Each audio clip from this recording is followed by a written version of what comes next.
நீ என்னதான் ட்ரை பண்ணாலும் நான் உன்னை ஹாஸ்டலுக்கே அனுப்ப மாட்டேன். ஏமா இப்படி படுத்துற? காலையில 4 மணிக்கு அலாரம் வச்சு எழுஞ்சு கிளம்பி போறது நானுமா? எனக்கு தான் அந்த கடுப்பு தெரியும், உனக்கு என்ன? அதெல்லாம் எனக்கு தெரியாது. என் பொண்ணு என் கண் பார்வையில தான் இருக்கணும். மா வேணா ஒண்ணு பண்றமா, ஹாஸ்டலுக்கு வந்த உடனே உனக்கு வீடியோ கால் பண்ணி வச்சிடுறேன். நான் தூங்குற வரைக்கும் வீடியோ கால் ஆன்லயே இருக்கட்டும், நீ பாத்துட்டே இரு, சரியா? சிச்சி சிச்சி, நீ வேணா காலேஜ் முடிச்சிட்டு நேரா வீட்டுக்கே வா, நான் உன்னை நேர்லயே பாத்துக்கிறேன். ஏமா என்ன போட்டு இப்படி படுத்துற? உண்மையவே முடியலமா, டயர்டா இருக்குமா? வேணா ஒண்ணு பண்ணலாமா? என்ன? காலேஜ் பக்கத்துலயே வீடு மாத்தி விட்டுறலாமா? ஏம்மா தாயே, ஒன்னும் தேவையில்ல, வீடு இங்கேயே இருக்கட்டும். நான் பெரிய பொண்ணுமா, வளர்ந்துட்டுமா, எனக்கே என்ன பாத்துக்க தெரியும். நீ சரிப்பட்டு வரமாட்ட. அப்பா கிட்ட பேசி நான் எப்படி காலேஜ் ஹாஸ்டல் சேரணுமோ அப்படி நான் சேர்ந்துக்கிறேன். உங்க அப்பா ஓகே சொல்லுவாரா? அதெல்லாம் நான் பேசின சொல்லுவாரு. ஹாஸ்டலுக்கு எப்படி போன்னு நானும் பாக்குறேன்.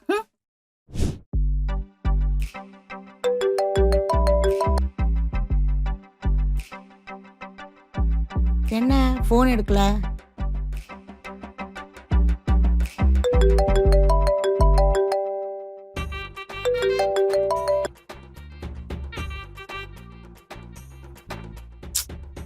என்ன பண்ணிட்டு இருக்கா அந்த பொண்ணு?